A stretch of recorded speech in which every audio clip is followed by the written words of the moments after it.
안녕하세요. 오늘은 법인 파산 절차에서 아주 중요한 부분들, 그러니까 어떤 서류가 필요한지, 또 대표자 신문은 어떻게 진행되는지, 그리고 예납금 문제까지 이 세 가지를 집중적으로 한번 파헤쳐 보겠습니다.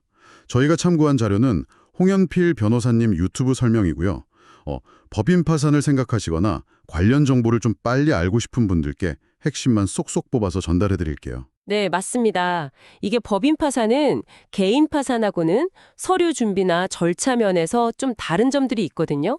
그냥 서류만 내고 끝나는 게 아니고 법원에 가서 신문도 받아야 하고 또 비용, 그러니까 예납금이라는 것도 내야 하고요. 이 과정들을 하나씩 짚어보죠. 좋습니다. 그럼 첫 단계, 서류부터 시작해 볼까요? 개인 파산하고는 다르다고 하셨는데 법인 파산은 구체적으로 어떤 서류들이 중요한가요? 뭐 그냥 목록만 쭉 내는 건 아닌 것 같고. 네, 기본적인 틀은 비슷해요. 채권자 목록이나 재산 목록 같은 거요. 근데 법인은 아무래도 회사의 재무 상태를 정확하게 보여줘야 하잖아요. 그래서 개인처럼 간단하게 뭐 있다 없다 이런 목록이 아니라 최근 재무 상태표나 손익계산서 이런 표준화된 회계 서류가 기본입니다. 이게 어떻게 보면 회사의 재정 상태를 가장 객관적으로 보여주는 핵심 자료라고 할 수 있죠. 아하, 그러니까 회사의 공식적인 재무 기록, 그게 필요하다는 거군요. 그거 말고 또 반드시 챙겨야 할 서류들이 있을까요? 일단 법인 등기부등본, 이건 뭐 가장 기본이고요. 그리고 정관, 또 파산 신청에 대한 이사회 의사록도 중요해요. 이 의사록이 있어야 이 결정이 그냥 대표 혼자 한 게 아니라 회사 차원에서 정식으로 내린 결정이라는 증거가 되거든요. 아, 회사 전체의 결정이라는 걸 보여주는 거군요. 네. 다만 이제 자본금 10억 미만인 좀 작은 회사들은 이사회가 아예 없는 경우도 있어서 그럴 땐 예외가 될 수도 있습니다. 그리고 당연히 사업자 등록증, 만약 폐업했다면 폐업 사실 증명원, 그리고 또 중요한 게 자산이나 부채를 상세하게 증명할 수 있는 자료들. 예를 들면 부동산 등기부, 뭐 매출 채권 내역이라든지 재고 목록 같은 것들이죠. 정말 꼼꼼하게 준비해야겠네요. 근데 여기서 궁금한 게 폐업 신고는 미리 꼭 해야 하나요? 그건 꼭 그렇지는 않습니다. 사실 미리 폐업 신고를 할 필요는 없고요. 오히려 자산이 좀 남아있는 상태에서 섣불리 폐업하면 부가가치세 부담이 커질 수가 있어요. 그래서 파산 절차가 진행되는 중에 법원이 선임하는 그 파산 관제인이라고 있거든요. 그분하고 상의해서 시점을 정하는 게 더 유리할 수 있습니다. 아, 그렇군요. 서류 준비에도 그런 전략이 필요하네요. 그럼 서류가 다 준비되면 그 다음은 대표자가 직접 법원에 나가야 하는 건가요? 아까 말씀하신 대표자 신문요? 네, 맞습니다. 서류 접수하고 보통 한 1주에서 2주, 그 정도 안에 대표자 신문 기일이 잡힙니다.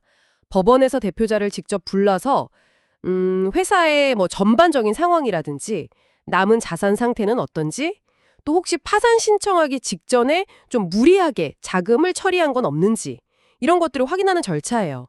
여기서 특히 중요하게 보는 게 바로 부인권 대상 행위가 있었는지 여부입니다. 부인권이요? 그 단어가 좀 생소한데 어떤 개념인가요? 조금 쉽게 설명해 주실 수 있을까요? 네. 부인권이라는 건 쉽게 말해서 파산하기 직전에 특정 채권자한테만 몰래 빚을 갚는다거나 아니면 회사 재산을 뭐 공짜나 아주 헐값에 다른 곳으로 빼돌리는 행위. 이런 것들을 나중에 법원이 취소시키는 권한이에요.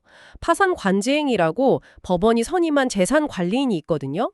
그 사람이 이런 부적절한 행위를 발견하면 그 빼돌린 재산을 다시 회사로 가져와서 모든 채권자에게 공평하게 나눠주도록 하는 거죠.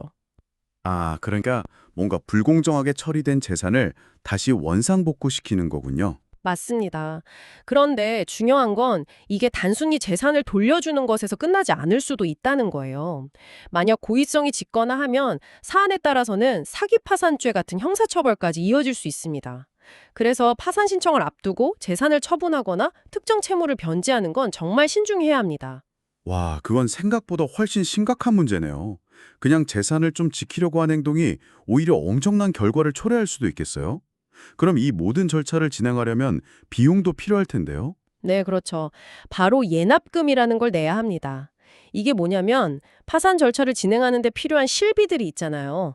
예를 들어 법원 공고 비용이나 뭐 서류 보내는 송달료, 그리고 방금 말씀드린 그 파산 관제인의 보수, 이런 비용으로 쓰이는 돈입니다.